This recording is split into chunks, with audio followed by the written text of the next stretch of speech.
cultura é uma força que ilumina a vida das pessoas. A cultura é uma energia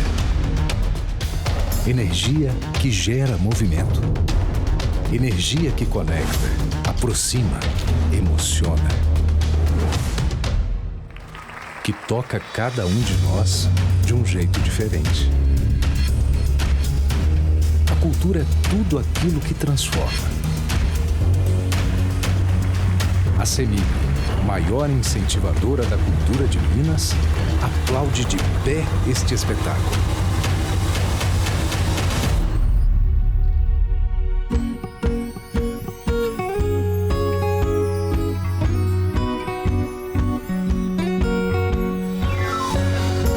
CEMIG, transformando vidas com a nossa energia.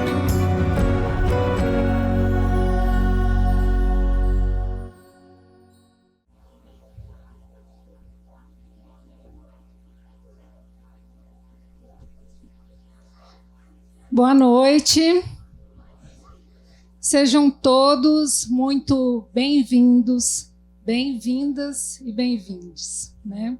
É com alegria que a gente inicia essa edição do Sempre um Papo, que é um projeto viabilizado por meio do patrocínio da CEMIG, Companhia Energética de Minas Gerais, e da Engeia, que é a empresa gestora de ativos via Lei Federal de Incentivo à Cultura do Ministério da Cultura, a Lei Rouanet. Vou sentar aqui porque eu acho que vai ficar mais tranquilo de conduzir. Vocês devem estar achando estranho, né? Porque o Afonso não costumava ser assim, né? Embora ele tenha cachinhos também, é bem diferente. Só me apresentando, para quem não me conhece, meu nome é Márcia Maria Cruz, eu sou jornalista, tive a alegria de já ter participado do Sempre um Papo como escritora, porque eu também sou escritora, e o Afonso ele não pôde participar hoje porque ele não está bem de saúde, né? Ele, como muitos no Brasil, está com dengue, né? E aí ele me passou essa função, que é muito boa, mas também de grande responsabilidade, ele e a Josane, e eu já agradeço pela confiança e peço a vocês que é a minha estreia, eu conto com vocês para que essa conversa seja muito boa, porque ela é extremamente importante, né? E lembrando que o Sempre um Papo tem 38 anos, né? Quer dizer, são quase 4 décadas de um projeto de muito sucesso. E por isso a gente agradece a equipe da Biblioteca Pública Estadual de Minas Gerais, que gentilmente nos recebe aqui. As pessoas da biblioteca, se quiserem ficar de pé, né, eu acho que merecem uma salva de palmas.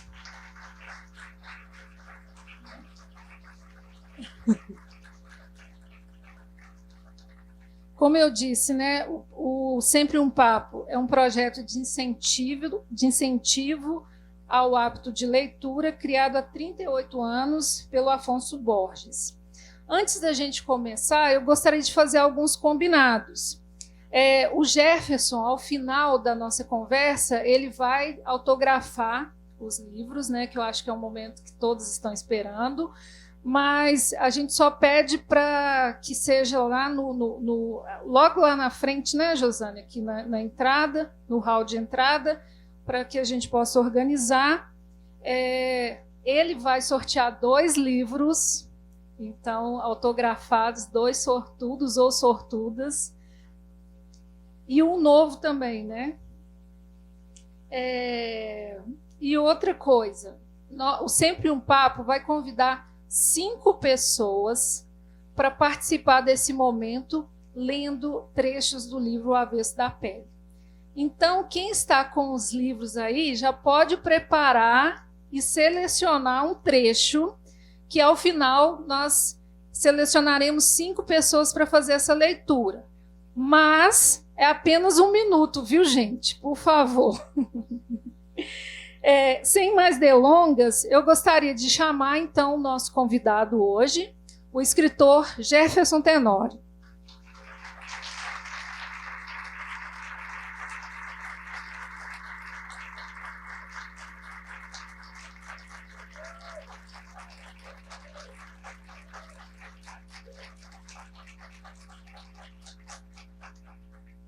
Jefferson, com esse auditório, com esse calor, sinta-se bem-vindo em Belo Horizonte. Nós amamos o seu livro, O Avesso da Pele, viu? O Jefferson, ele nasceu no Rio de Janeiro, em 1977, e morou em Porto Alegre até 2023. Ele estreou na literatura com o romance O Beijo Parede, da editora Sulina, em 2013, que foi eleito o livro do ano pela Associação Gaúcha de Escritores. É autor também do romance Estela Sem Deus, da editora Zuc, de 2018. O Avesso da Pele é uma estreia da editora é a estreia dele na Companhia das Letras. E esse livro ele foi finalista de importantes prêmios, como o Oceanos, o Prêmio São Paulo, e foi o vencedor do Jabuti em 2021. Não é isso mesmo, Jefferson? Para começar, gente, a gente gostaria de fazer uma saudação bem especial. Nós vamos preparar aqui, porque eu acho que o Jefferson, como professor, e pela própria temática do livro também, a gente sabe da importância e do valor dos professores. E nesse contexto, nós gostaríamos de ressaltar o quanto os professores são importantes, saudando professores de Itabira, olha que simbólico, que estão aqui hoje. Nós gostaríamos de falar o nome desses professores e, em nome deles, saudar todos os professores que estão aqui e todos os professores que estão no Brasil. Não é isso, Jefferson? É isso. Boa noite a todos.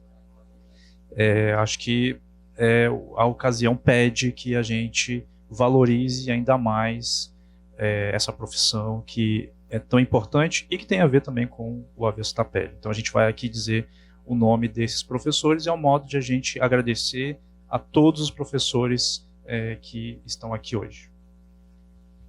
Vou começar. Delci Cristina Martins Alves. Viviane de Lima Nunes Lourdes. Stephanie Flávia Muniz Santos. Cristiane Maia de Oliveira Silveira de Araújo. Luana Alves Ferreira. Luziene Aparecida Lage. Enisa Moura Bretas Chaves de Oliveira. Elizabeth Moreira de Castro. Valéria Alves Oliveira. Sandra Beatriz Duarte de Freitas. Cláudia da Silva Lopes. Idalina Gregório. Jaqueline de Freitas Veloso.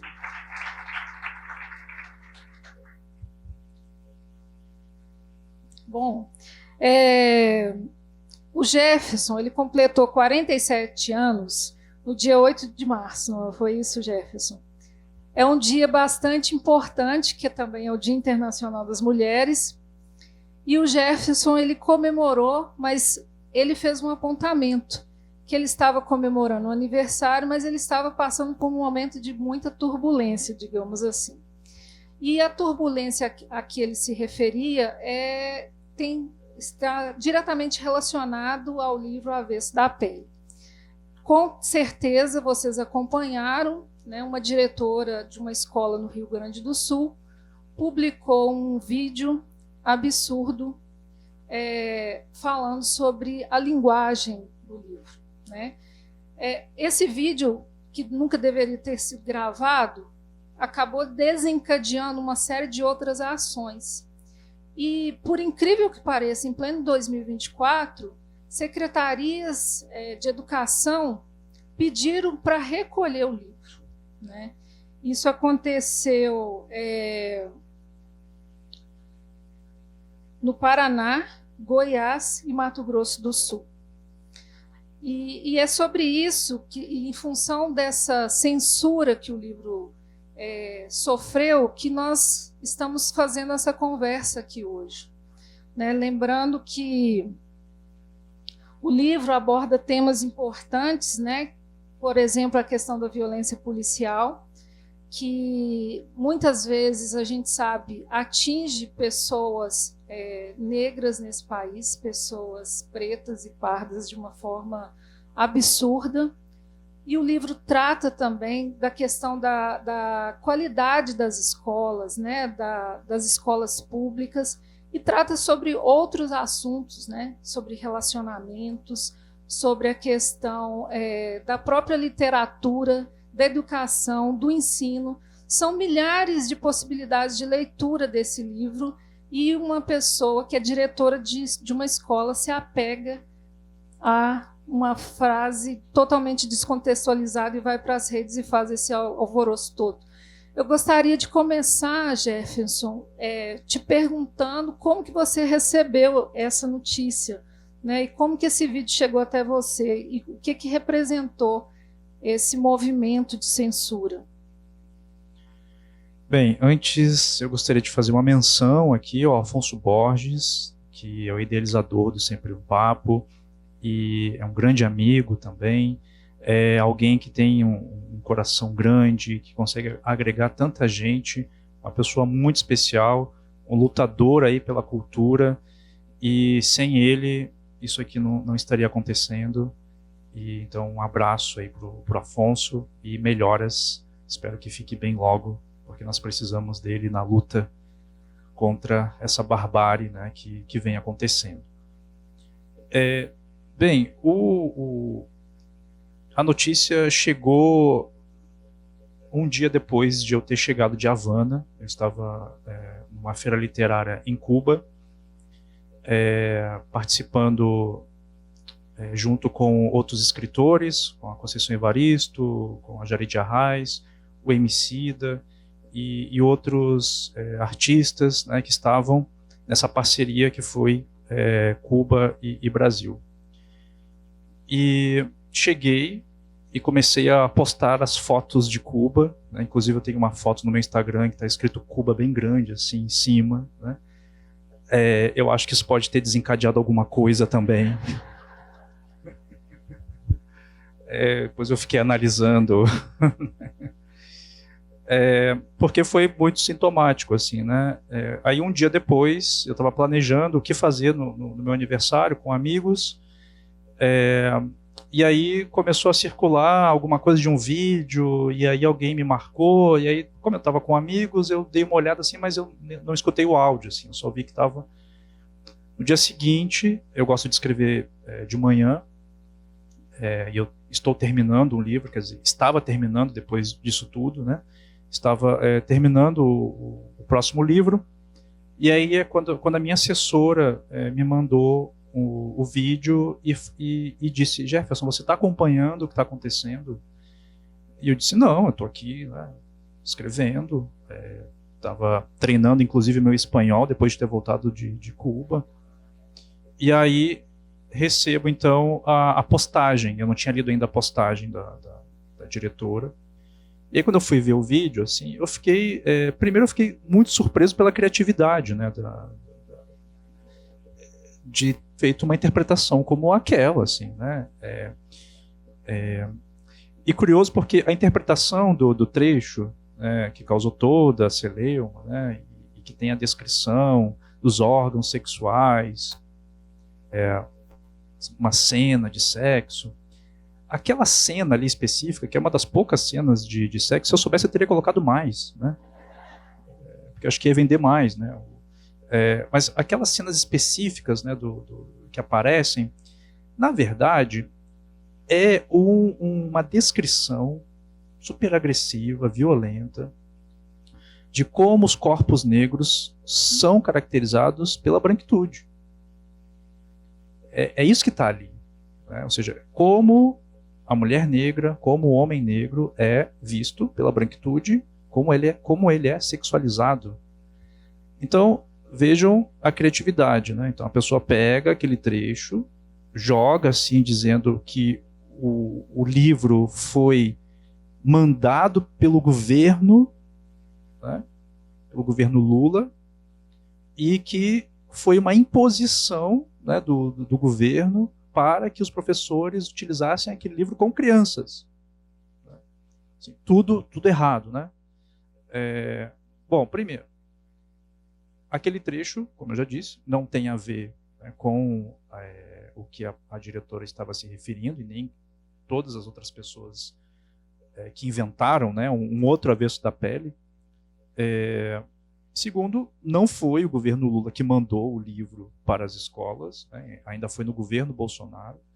E não foi nem o governo Bolsonaro que mandou, porque o livro faz parte do PNLD, né, que é o Plano Nacional de Livro Didático, que há anos funciona no Brasil, independentemente do governo. Esse livro é escolhido por especialistas, pesquisadores, professores, pedagogos, pessoas que sabem do que estão falando e que fizeram o básico. Leram o livro.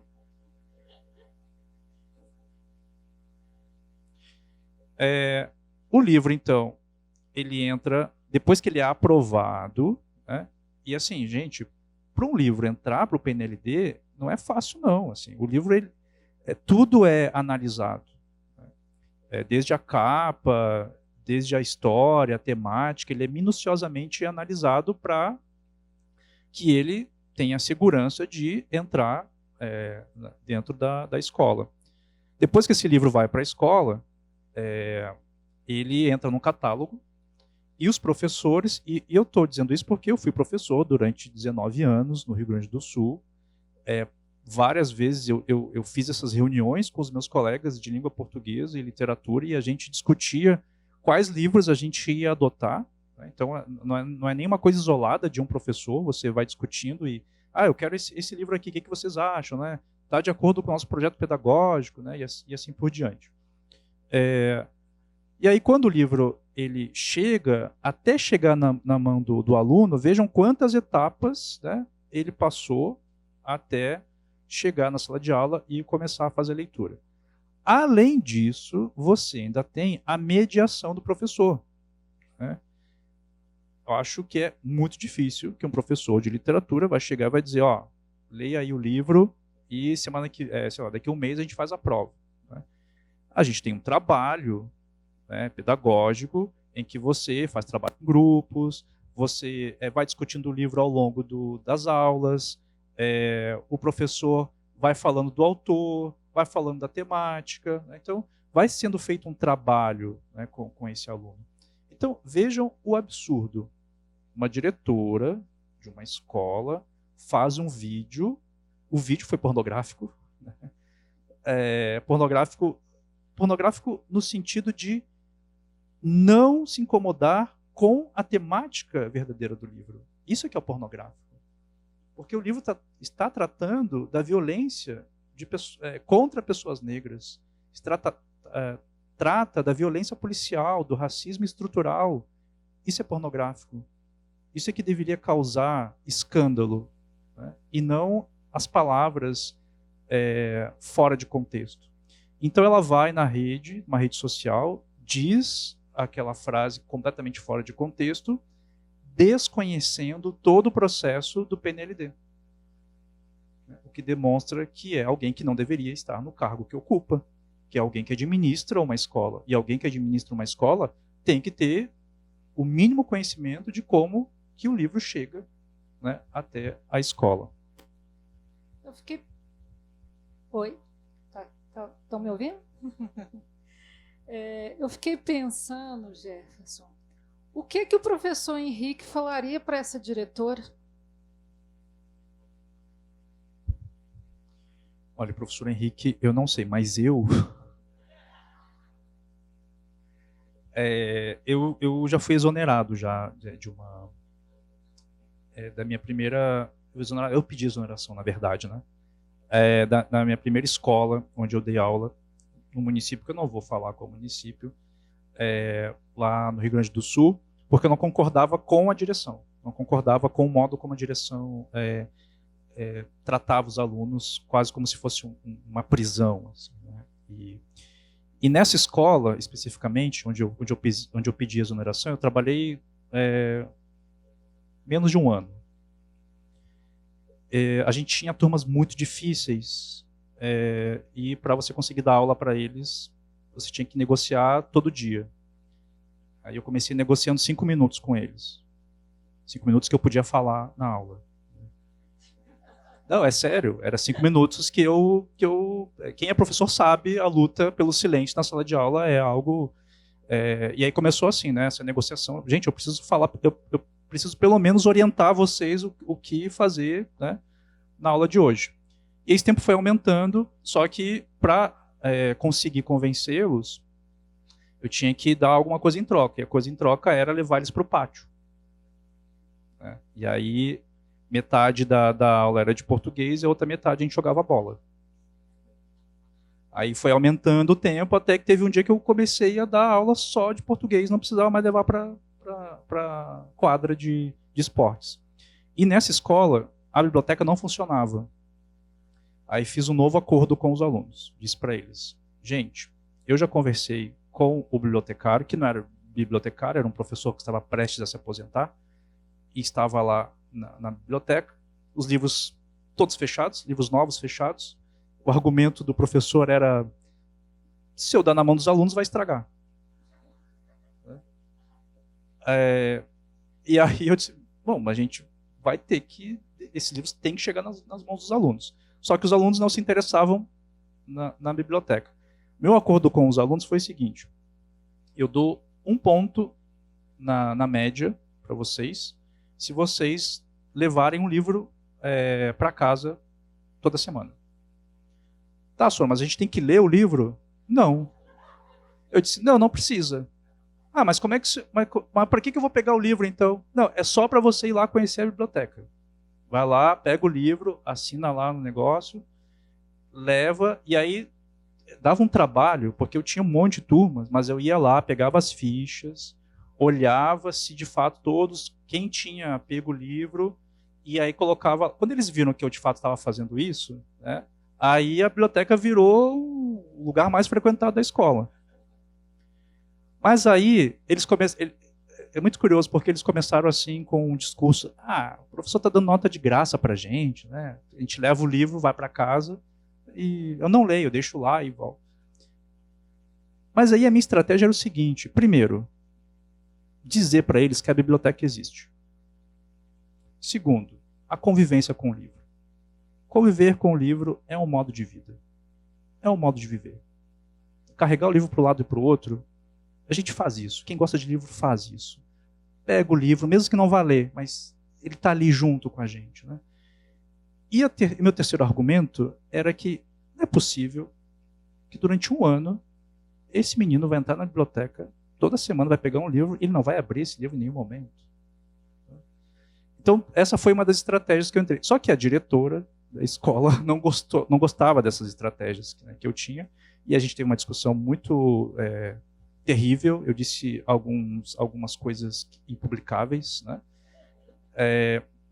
e acabei pedindo exoneração, então, desse município, mas logo depois eu comecei a trabalhar em Porto Alegre, e aí foi onde eu trabalhei os meus 17 anos como professor de escola pública e particular. Jefferson, eu só queria registrar a presença de 2 professores aqui, que são pessoas importantes. Professora Macaé Evaristo, que hoje é deputada estadual.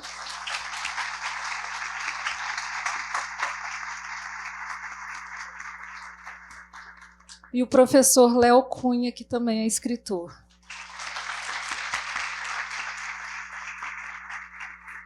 E a gente vai falando de outros professores que se apresentarem aí, né? E aí você está contando, então, que você teve essa discussão com a diretora, ela foi irredutível e aí você deixou a escola, né? E eu fico olhando para essas pessoas que fizeram, né, esse movimento de censura ao avesso da pele, que me parece que é uma tática ou uma estratégia fazer com que as pessoas leem cada vez menos, né? Que as pessoas tenham cada vez menos a possibilidade de fazer o percurso por si, né? Porque quase sempre eles querem meio que tutelar as pessoas, né? Assim, do que elas devem ler, de que forma que que essa leitura deve ser feita. Como que você olha para esse movimento, que infelizmente é um movimento que, na minha percepção, tem crescido no Brasil, de um obscurantismo tão grande? A nossa sorte é que a extrema-direita que a gente tem aqui no Brasil, eles não ajudam muito, assim, né?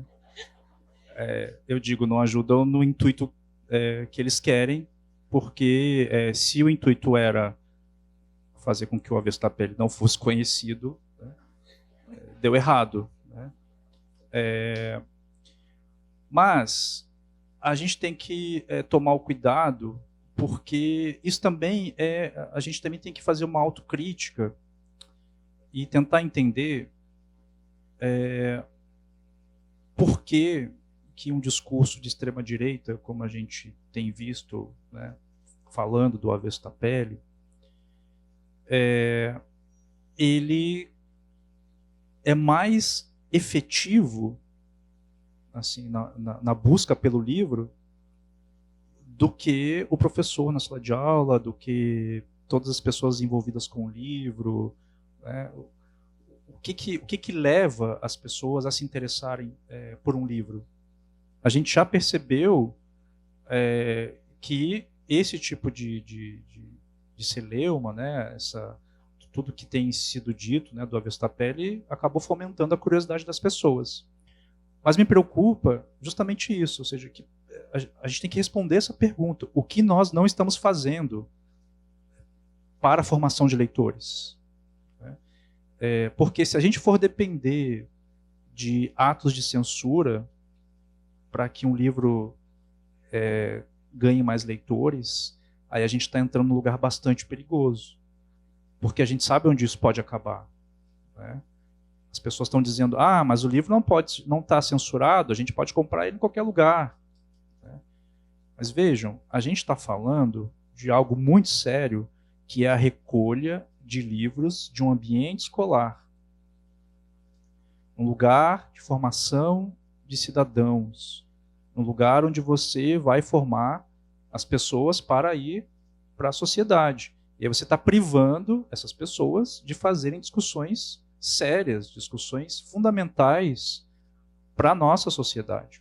Então, se você faz essa recolha com uma canetada, isso é muito perigoso, porque a gente sabe que se a gente naturaliza isso, daqui a pouco a gente vai ver livros sendo queimados.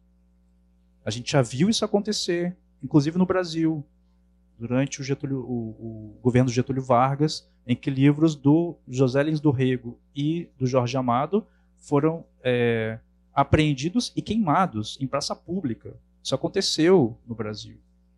Na década de 70, a gente teve a recolha dos livros do Rubem Fonseca e de outros livros também.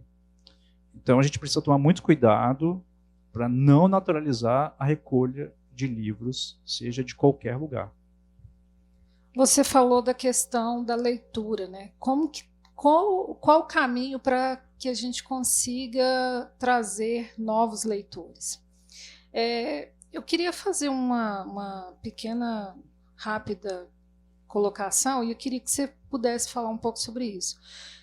Na semana passada, a gente teve um momento, no seu aniversário, inclusive, uma comemoração aqui também em Belo Horizonte, muito bonita, que foi a posse da Conceição Evaristo na Academia Mineira de Letras. Ela foi a primeira escritora negra a assumir esse lugar na Academia Mineira de Letras. E você e Itamar Vieira Júnior, Cidinha da Silva, não estou lembrando todos aqui, a gente tem aqui em Belo Horizonte Madu Costa, vários... Não, a Carla Madeira é legal, mas ela não entra nessa lista não, que eu estou querendo dizer, que são escritores negros que trazem uma outra temática para a literatura, ou talvez, não sei se exatamente uma outra temática, mas uma perspectiva, um lugar de produzir essa literatura que tem reverberado muito em termos de leitores, né? Então, Onde você vai, você tem um público como esse. Onde Itamar vai, nós temos um público como esse. Onde Conceição vai, nós temos um público como esse, lotando, comprando vários livros. Eu queria que você pudesse falar um pouco nesse sentido, se esse movimento de trazer outras vozes para a literatura é esse caminho para que a gente também conquiste mais leitores. Eu acrescento que é um caminho sem volta. A entrada de autores negros dentro do cânone literário brasileiro é um caminho sem volta. E eu digo isso com muita firmeza, porque o que a gente tem visto enquanto produção literária, não estou falando nem de temática, estou falando de produção literária, de qualidade literária, é muito consistente.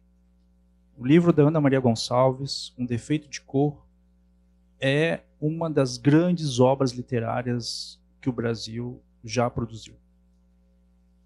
É um grande livro. Está ao lado de livros como o do Machado de Assis, por exemplo, como os livros de Guimarães Rosa, por exemplo. Estou falando de qualidade literária. Né? Cidade de Deus, Paulo Lins, um grande livro que vai mostrar uma perspectiva que nenhum livro tinha mostrado ainda, de dentro da Cidade de Deus. Então, em termos de qualidade, não tem mais como retroceder, não tem como as pessoas dizerem, não pode porque não escreve bem. Escrevemos bem. Temos essa consciência literária, e mais do que isso, são escritores altamente qualificados academicamente. Conceição Evaristo é doutora em teoria literária. Cidinha da Silva, pesquisadora em literatura. Ana Maria Gonçalves, doutora em literatura.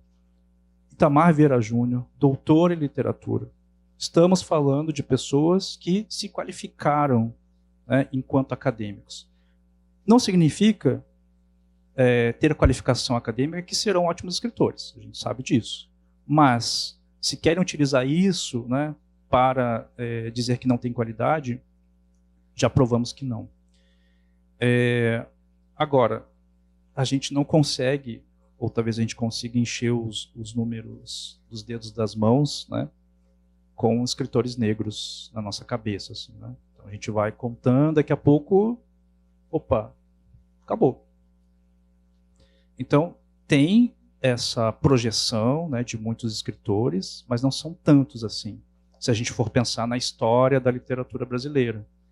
Se eu perguntar para vocês, me digam aí, 30 escritores brancos, homens da literatura brasileira. Fácil. A gente vai... Nada contra os escritores brancos da literatura brasileira. Já li muitos. Tenho até amigos que...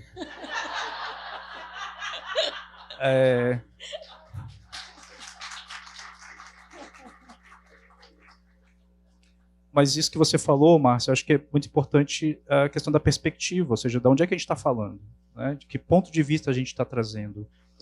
E acho que é o momento de a gente alargar esse cânone. Então, a gente não está tomando lugar de ninguém. A gente está trazendo outras histórias. E são histórias imprescindíveis para a gente entender a formação do povo brasileiro.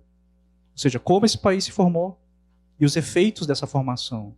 O nosso país se formou através do sequestro de corpos, do estupro de mulheres negras, do assassinato de indígenas, do roubo de riquezas, e como um escritor que tem o mínimo de consciência vai escrever um livro sem levar isso em consideração. E a gente tem muitos livros que não levam isso em consideração, sendo que a grande parte da população brasileira é de pessoas não brancas. Então, acho que é muito importante, e por isso que eu reforço, é um caminho sem volta. Acostumem-se, porque virão outros escritores negros com mais histórias, porque o Brasil precisa se reconhecer como um país preto.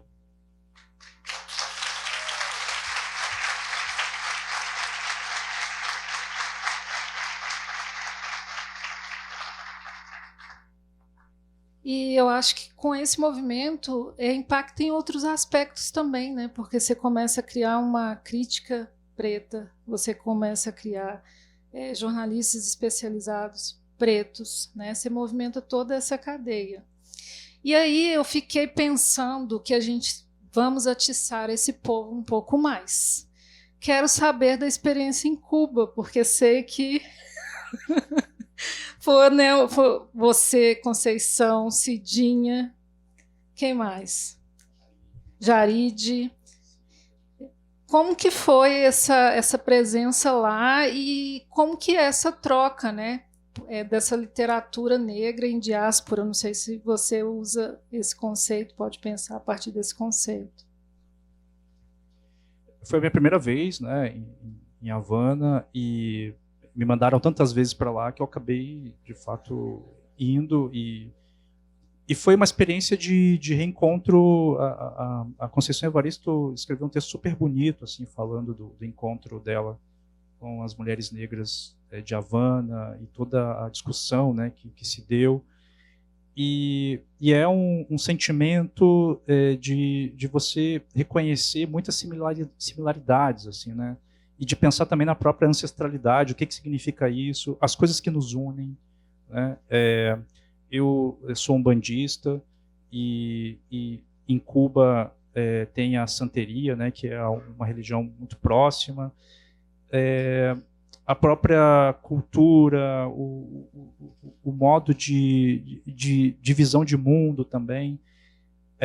Eu acho que foi uma experiência muito bonita, assim, de conhecer algo que estava no meu imaginário, e aí quando você vai lá e vê como a coisa com suas contradições, obviamente, né? A gente está falando de um país que sofre um embargo econômico há muitos anos e que tem sérios problemas, mas que também são ótimos em outras coisas, né? Educação, saúde, e não é propaganda, é mesmo, né? As coisas funcionam. Agora, uma questão que me chamou bastante atenção foi o quanto as pessoas estão qualificadas no sentido de senso crítico, né? São pessoas que leem. O Brasil, a comissão do Brasil, do governo brasileiro, levou 6 mil livros para serem doados também para os cubanos. Houve doação de alimentos também. Então foi uma chegada também de ajuda. Então foi muito bonito, e a troca que eu tive também nos eventos com o público também foi incrível, né? Eu tive depoimentos muito bonitos. Enfim, foi um momento muito maravilhoso e inesquecível. Gente, eu acho que vocês querem fazer perguntas também, né? Então eu pensei da gente fazer 2 blocos de perguntas, 4 perguntas, 2 pessoas. O Jefferson responde, depois mais 2. Quem gostaria de perguntar? Olha, eu só vou passar para você porque uma mulher não levantou, porque quando eu estou mediando a mesa, eu sempre dou a palavra primeiro para uma mulher. Então, se alguma mulher quiser perguntar, eu farei isso.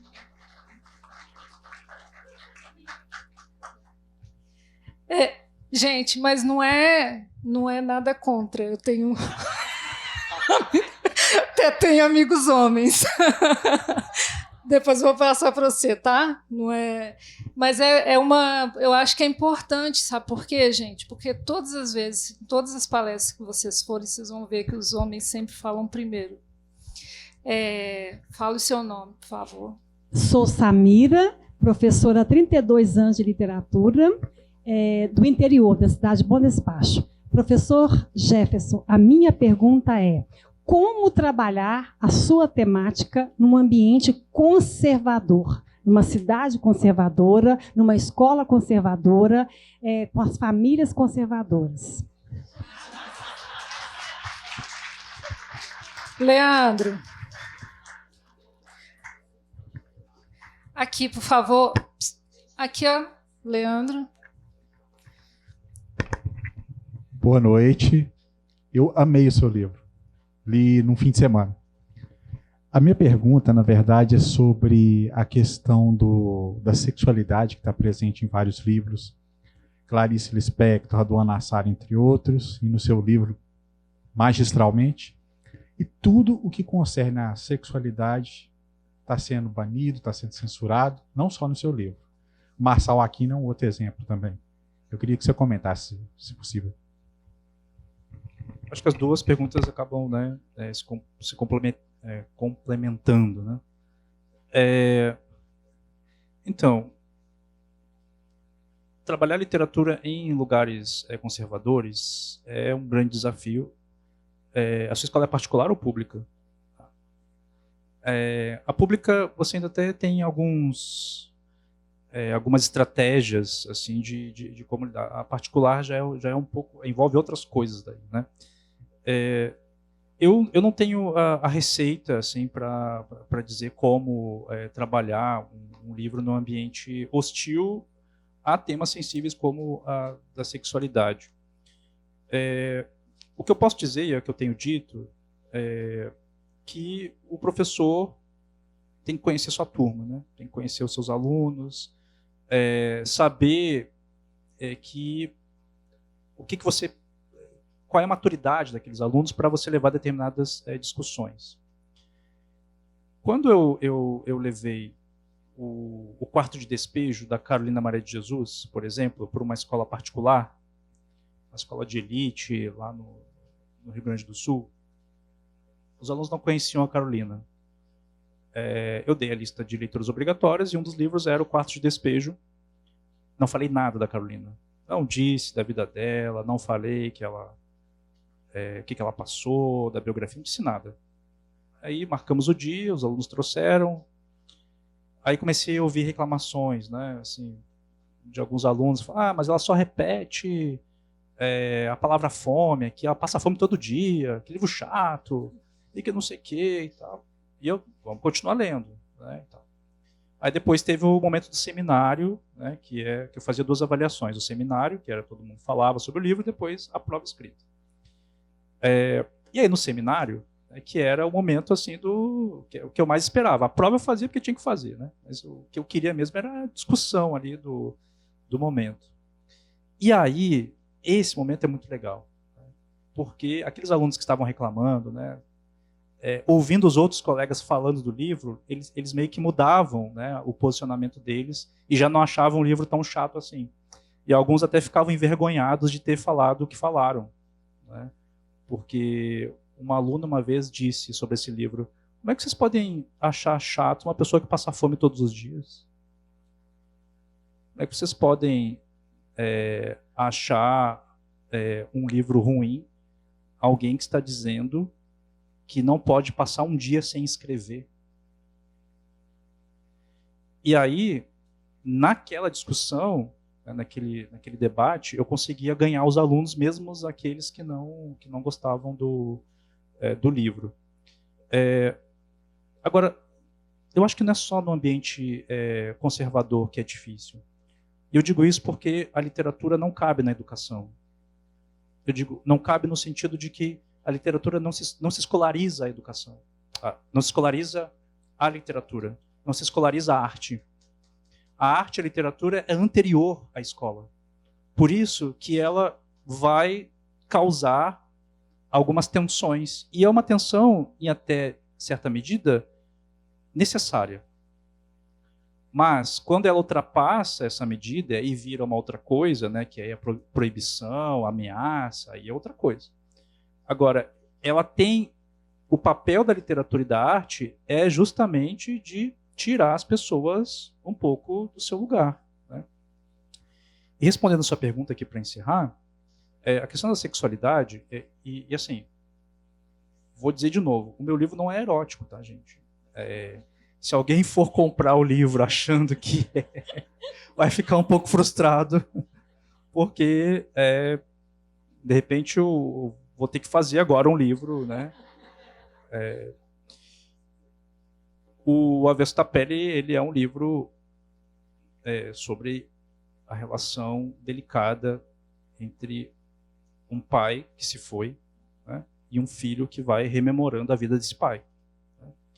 Agora, a questão da sexualidade, eu já falei como é que ela aparece no livro, mas ela é tão combativa, tão combatida nos ambientes conservadores, porque o desejo é a única coisa que nem o capitalismo, nem o colonialismo conseguem amarrar, né? Ou conseguem. O desejo é muito poderoso, né? E os conservadores sabem disso. Os conservadores sabem que o desejo é uma força, e toda vez que esse desejo ameaça, né, algum grupo conservador, ele acaba de alguma forma sofrendo algum tipo de retaliação, né? Então, em lugares conservadores, eles não estão combatendo de fato a sexualidade ou o sexo. Estão combatendo o desejo que todos nós temos, que todas as pessoas têm, né? O problema é que os conservadores não querem que esse desejo, né, ecloda, né? Ou seja, em última instância, eles não querem deixar os outros gozarem, né? Vamos abrir para mais duas. Você, aqui de boné vermelho, e ele, lá. Isso. Boa noite, com licença. Meu nome é Yasmin, eu sou estudante de comunicação. E a minha dúvida ela é mais a nível pessoal do que necessariamente acadêmico, mas estão correlatos, porque acho que uma coisa não vai viver sem a outra, que é como você se identificou, descobriu sua identidade como homem negro, porque eu acho que isso é muito importante num processo de construção dessa caminhada, de escrita e de criação de personalidade também. E ele lá no fundo. Tá vendo, gente? Eu fiz equidade de gênero nas perguntas. De gênero. Boa noite, meu nome é Guilherme. Eu acabei de me formar em letras e minha pergunta é sobre o cânone. Jefferson, particularmente partindo da minha experiência na Universidade Federal, o que a gente tem lido em questão de teoria e literatura brasileira tem sido completamente embranquecido. Hoje em dia a gente está vendo discussões acerca do cânone brasileiro contemporâneo, então a gente está escutando nomes como o da Carolina, o de Conceição, o seu próprio nome, e eu queria saber como você está se enxergando como esse autor de certa forma contra a cultura, mas uma cultura que de certa forma sempre existiu e foi embranquecida com o passar dos anos.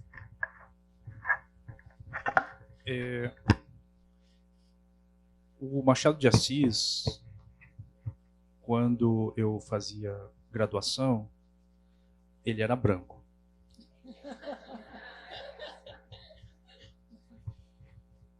No mestrado, ele ficou moreninho.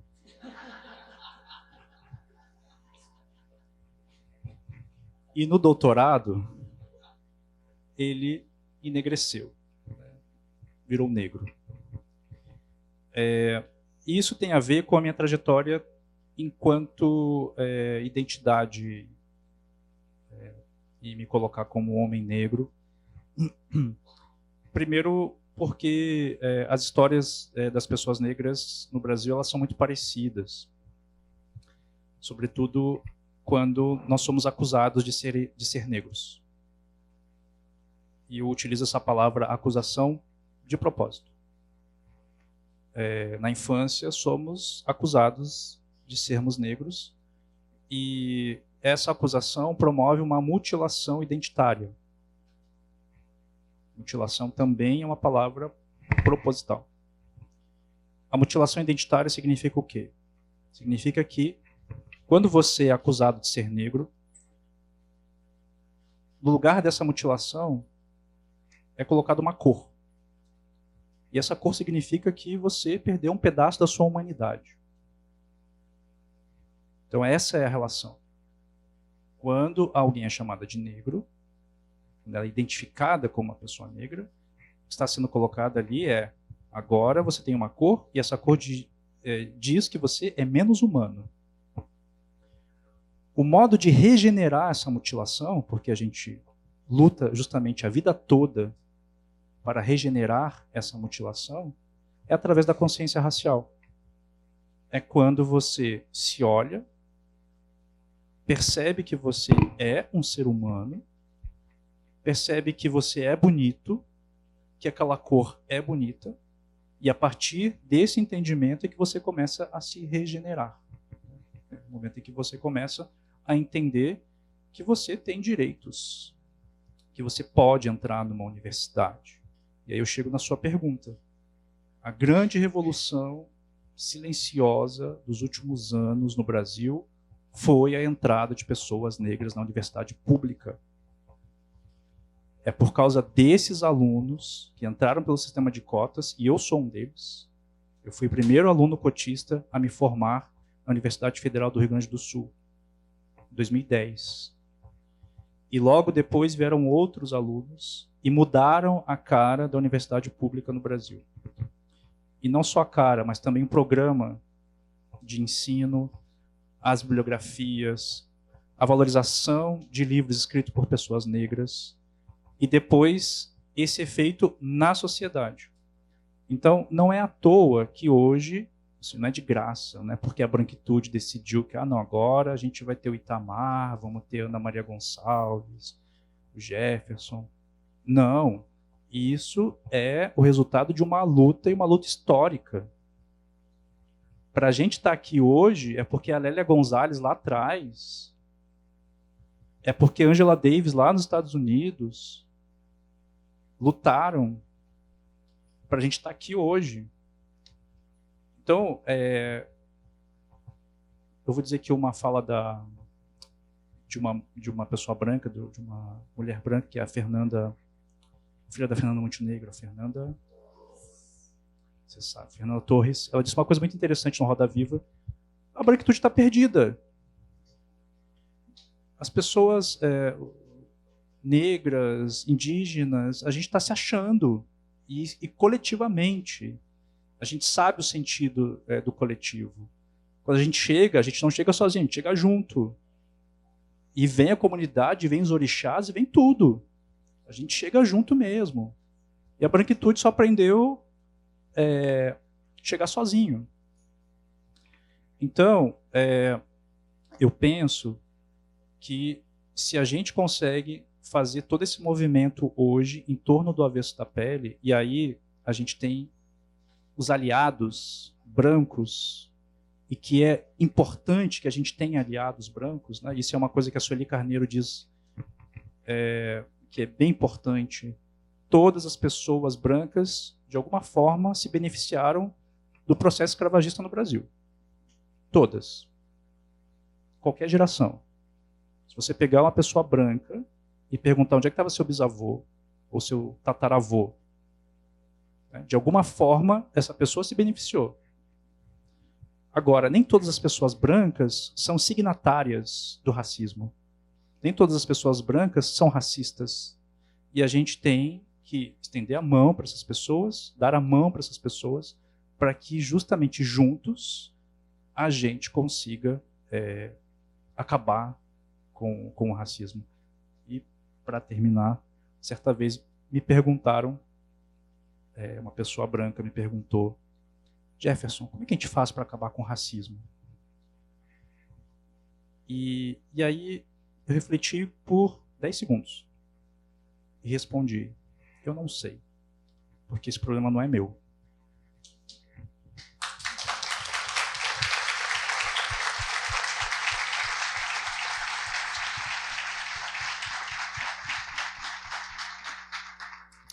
Gente, então, seguindo aqui os nossos combinados, nós gostaríamos de selecionar 5 pessoas para ler os trechos aqui, e temos o sorteio também, não é isso, Jefferson? De 2 livros. A gente faz o sorteio primeiro ou a leitura? O que você acha, Jefferson? Vou fazer a leitura, porque se eu fizer sorteio, o pessoal vai ficar muito nervoso, né? Então, tem 1, 2, 3... eu vou deixar o Jefferson escolher, porque vocês não vão brigar com ele. Eu só vou dizer as pessoas porque eu vi primeiro aqui. Aqui, as 2 pessoas que levantaram aqui. É de verde, né? Aqui, o lá de trás, lá que estava com a mão levantada ali, aquele rapaz ali. Aquele de óculos, né? Você de óculos. E a pessoa que está na frente de aí óculos, também. E que está na frente dele também, Isso. você. Que fez assim. Isso. Pode vir. Gente, é que esse óculos aqui não é o óculos que eu costumo usar.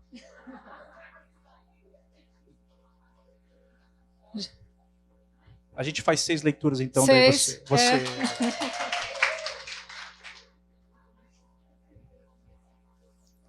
Aí as meninas vão orientar aí, né? Pode.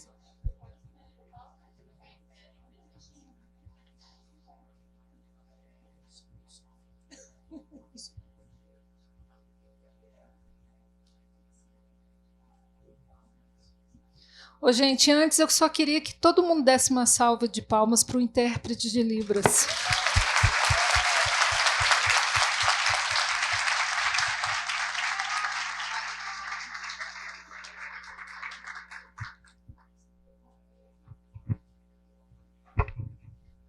Bom, a parte que eu escolhi não é do Henrique, é da mãe, porque ela trata de um tema que Drummond tem uma palavra chamada abissal, que eu acho que é um pouco do que essa mulher sente, tá?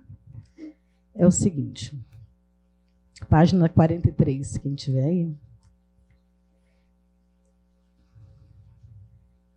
E à noite, em meio à escuridão, quando estava deitada, minha mãe sentia medo por estar longe de seus irmãos. Além disso, seu pai estava morto, sua mãe estava morta, e as lembranças dela a atacavam quase todos os dias, a conta-gotas, como pequenas marteladas no coração. Lembranças que a magoavam profundamente. Essa falta será uma barreira intransponível em sua vida, pois minha mãe irá crescer e dentro dela um poço irá nascer. E no fundo dele, a única coisa que realmente a incomodará para sempre, a falta. A falta será a companheira. Entretanto, quando minha mãe levantava os olhos e percebia a vista, quando pela manhã, lá de cima do morro, olhava para o mar, seu corpo era invadido por uma espécie de plenitude, algo que ela ainda não havia experimentado, o mar como remédio. É com ele que minha mãe irá conversar pelos próximos anos.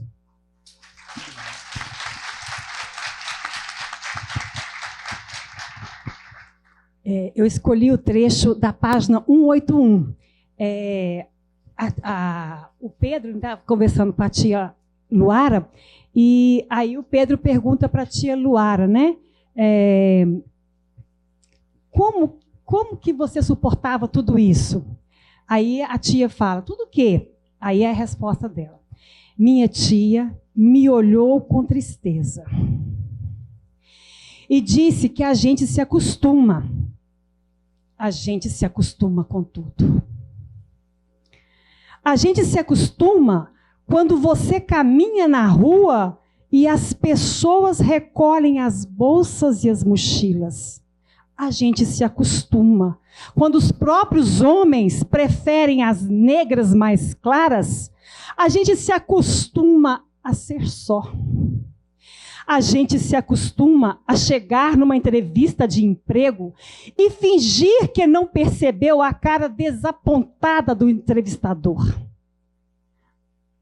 Mas não estou reclamando. Porque com o passar dos anos, Pedro, eu aprendi a me defender bem. Aprendi a inventar estratégias de sobrevivência. Seu pai também teve de inventar estratégias. Mas isso não significa que sejamos sempre bem-sucedidos. Quero dizer que nós, às vezes, falhamos, Pedro. E falhar, no nosso caso, pode resultar no erro fatal. Ainda assim, Pedro, ainda assim a gente segue. O que você tem que compreender é que os homens negros sofrem suas violências e que as mulheres negras sofrem outras. Algumas são parecidas, mas veja, Pedro, somos diferentes. Nem sempre as causas são iguais. Minha tia dizia tudo aquilo comovida, triste, e eu a olhei. Sei que deveria tê-lo abraçado.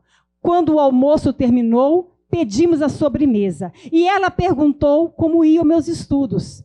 Eu respondi que estava meio devagar, que muita coisa tinha me tirado a vontade de seguir. Foi então que a minha tia Luara disse, pegou a minha mão e disse: continue. Continue, querido. Só isso. Continue.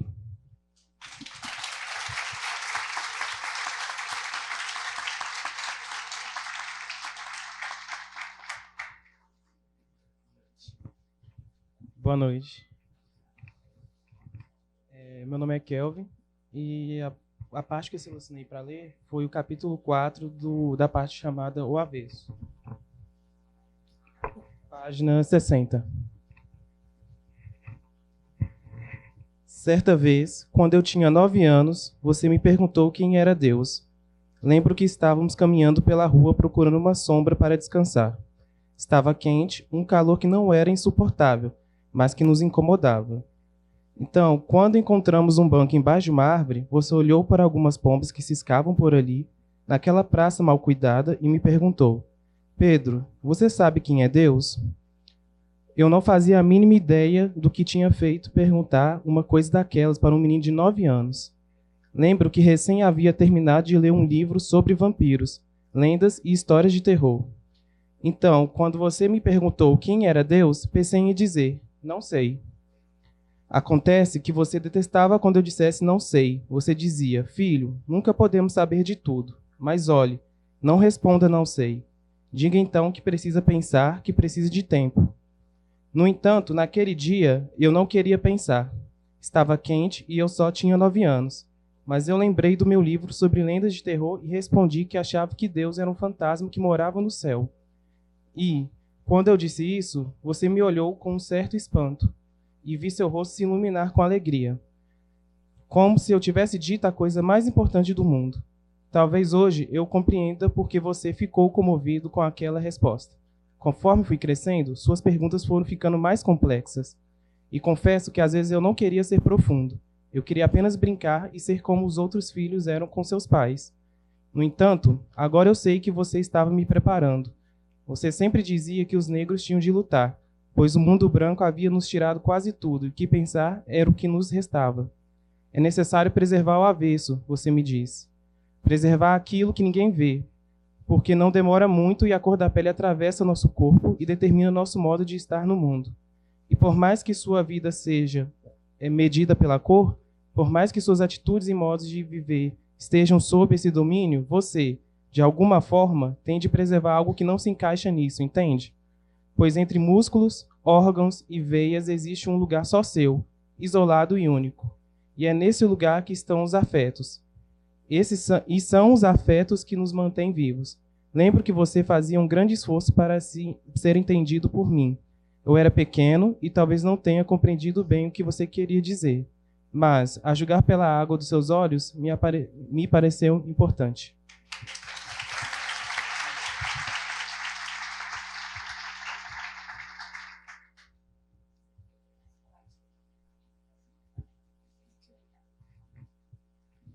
Boa noite, meu nome é Sandra. Eu escolhi um trecho do capítulo 9, página 85, quando os pais estavam numa terapia de casal, mediados por terapeutas brancos. Você só queria ser honesto consigo, porque nunca sabemos se somos suficientemente bons ou quando somos incapazes de fazer algo. Não pela nossa cor, mas porque simplesmente não conseguimos fazer, você pensava. E ninguém nunca te diz que você pode fracassar, que está tudo bem se você cometer um erro. O mundo seguirá. Fique tranquilo, nada demais vai acontecer. Quando uma pessoa branca nos elogia, nunca saberemos se aquilo é sincero, ou apenas uma espécie de piedade, ou para não se sentir culpada, ou mesmo para não ser acusada de racismo. Não sabemos avaliar nosso fracasso, porque é tentador atribuir todas as nossas fraquezas e nossas falhas ao racismo. E, para não cair nessa armadilha, você precisa tirar forças, sabe-se lá de onde, e construir dentro de si uma espécie de balança ética e não sei explicar bem como uma porra dessas funciona, entende? Porque você passa a vida escutando que, apesar de tudo, você tem de aguentar. Você passa uma boa parte da vida apanhando e ainda te dizem que você não pode fazer certas coisas, que você não é capaz.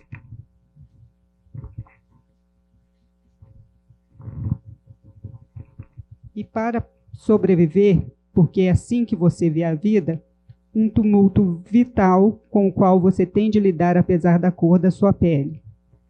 Você não só mostra que é capaz, como também precisa mostrar que é sempre melhor. E quando você falha, quando você cai, você precisa abrir mão da autopiedade, mesmo que seja sua única bengala. Mesmo que haja um mundo nefasto ao seu redor, é preciso ser honesto com seus afetos. Mas isso dói. E às vezes não se quer ter essa coragem. E ainda assim, por mais que você seja sincero consigo, por mais que você derrube as ilusões, sobrará sempre aquela dúvida sobre suas reais capacidades. E essa é a perversidade do racismo.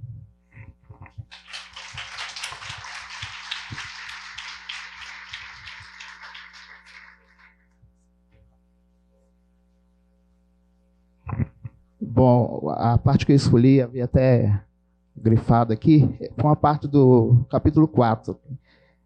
Sem querer ser redundante, mas é bom a gente frisar, que é Pedro rememorando, né, as conversas que ele tinha com o pai. Página 61. Eu queria apenas brincar e ser como os outros filhos eram com seus pais. No entanto, agora eu sei que você estava me preparando. Você dizia que os negros tinham de lutar, pois o mundo branco havia nos tirado quase tudo. O que pensar era o que restava. É necessário preservar o avesso, você me disse. Preservar aquilo que ninguém vê, porque não demora muito e a cor da pele atravessa o nosso corpo e determina nosso modo de estar no mundo. E por mais que a sua vida seja medida pela cor, por mais que suas atitudes e modos de viver estejam sobre esse domínio, você, de alguma forma, tem de preservar algo que não se encaixa nisso, entende?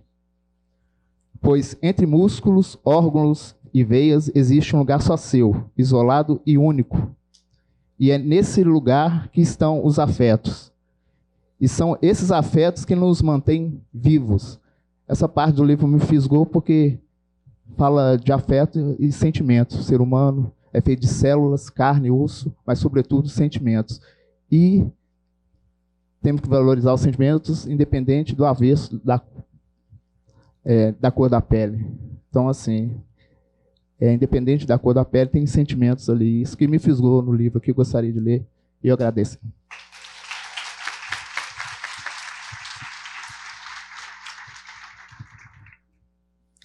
Agradecemos, né, as leituras. E agora o momento esperado, né? Que são os 2 livros que vocês vão... Ah, o Jefferson vai ler também. Quase que eu acertei todo o roteiro. Esperando esse momento toda. Eu falei isso, eu falei outra coisa diferente disso. É que eu acabei perdendo a parte que eu queria ler, mas eu achei uma outra.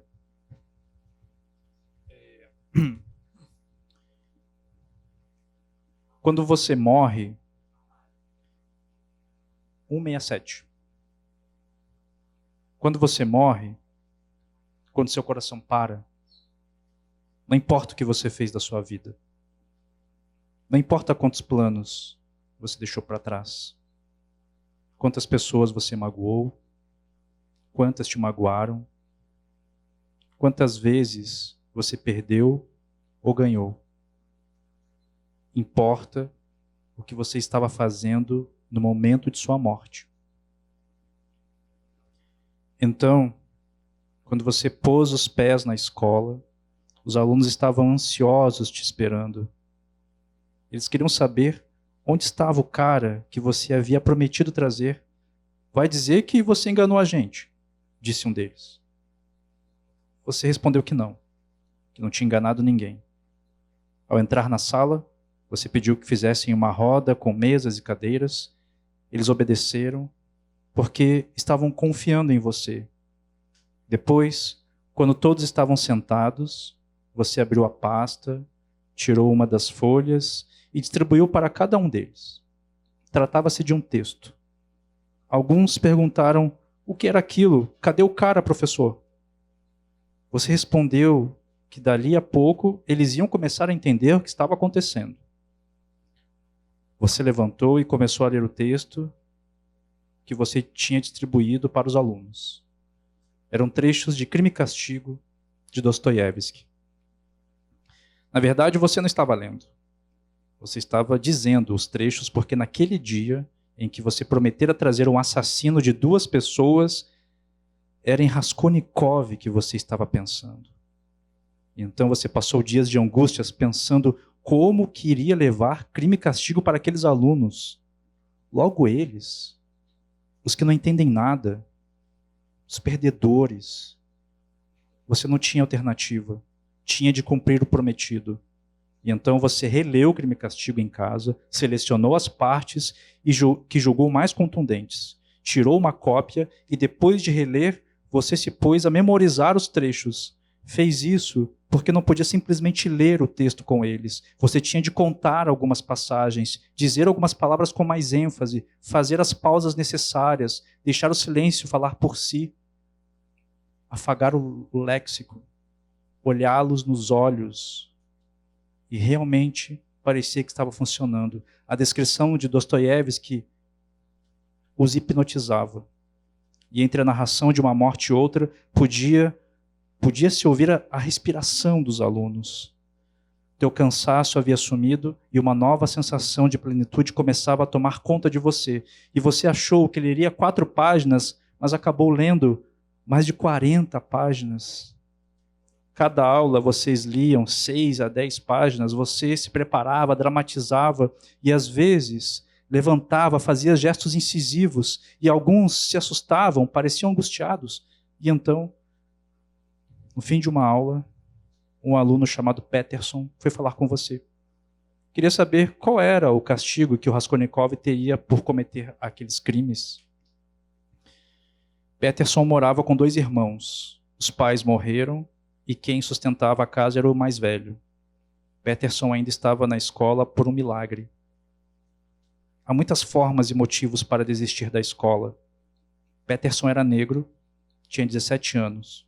Não conseguia emprego porque tinha que se alistar no exército. Você agora precisava tomar cuidado com o que ia dizer. Você disse que Raskolnikov ia ser preso.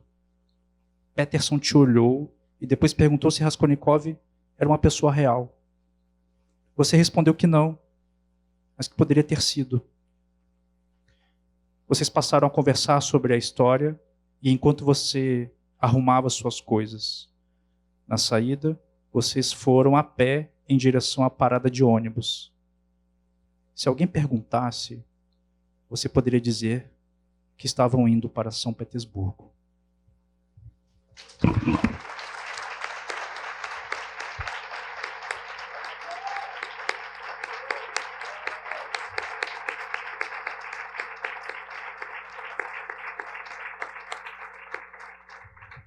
Eu esqueci de dizer também que esse trecho aqui é um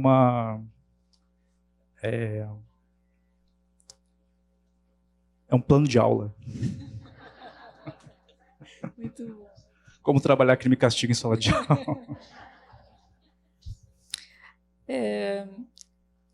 Agora, eu queria só dizer da alegria, né, de tê-lo aqui, né, e como foi lindo esse momento, né, dos leitores e você fazendo a leitura do livro. Muito obrigado por esse momento. E acho que agora podemos fazer o sorteio. Vamos fazer o sorteio dos 3 livros. Quem está levantando a mão? Alguém levantou a mão aí. Você quer ganhar isso? Ó, o sorteio é o seguinte. O Avesso da Pele foi lançado em 2020, no dia 20 de agosto. E as 3 pessoas que fizerem aniversário no dia 20, ou mais próximas do dia 20, ganham o livro. Qual o dia? 12 de agosto. 30 de... 13? 13 de abril. 22 de agosto? Aqui temos uma ganhadora aqui.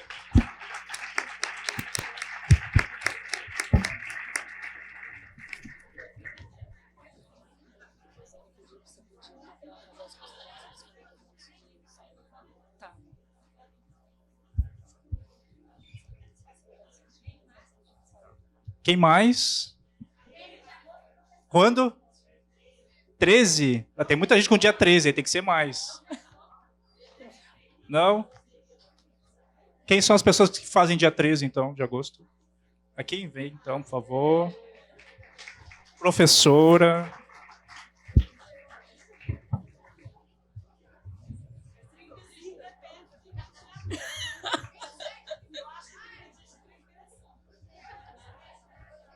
Oi.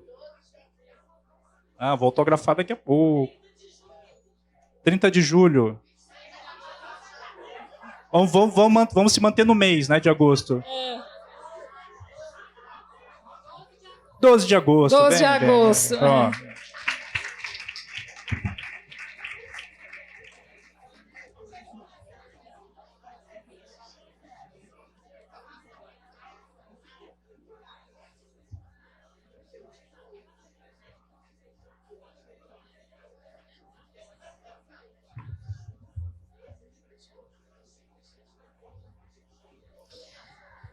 E aí eu gostaria de passar a palavra para você, fazer as considerações finais, e lembrando que nós teremos um momento de autógrafos, não é isso?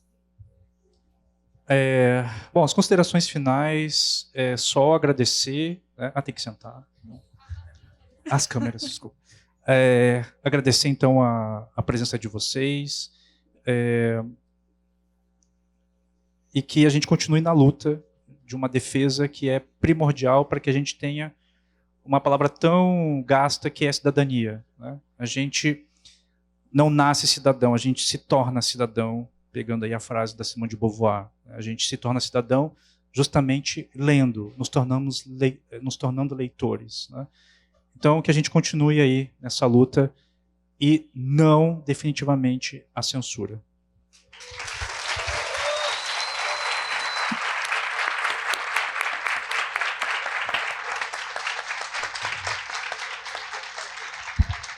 Então, gente, a gente encerra, agradecemos a presença de todos e vamos aos autógrafos.